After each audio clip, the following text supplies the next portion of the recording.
Sono ancora 8 in Friuli le latterie tornarie attive e anche la recente legge regionale di stabilità, come negli anni precedenti, ha riproposto i finanziamenti dedicati alle latterie tornarie per interventi di adeguamento e ammodernamento delle strutture di lavorazione, trasformazione e commercializzazione dei prodotti agricoli.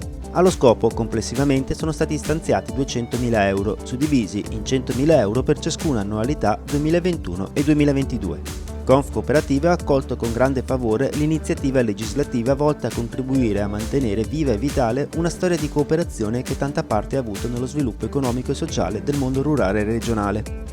Infatti, la prima cooperativa nata in regione nell'autunno del 1880 a Collinna di Forniavoltri è stata proprio una latteria sociale.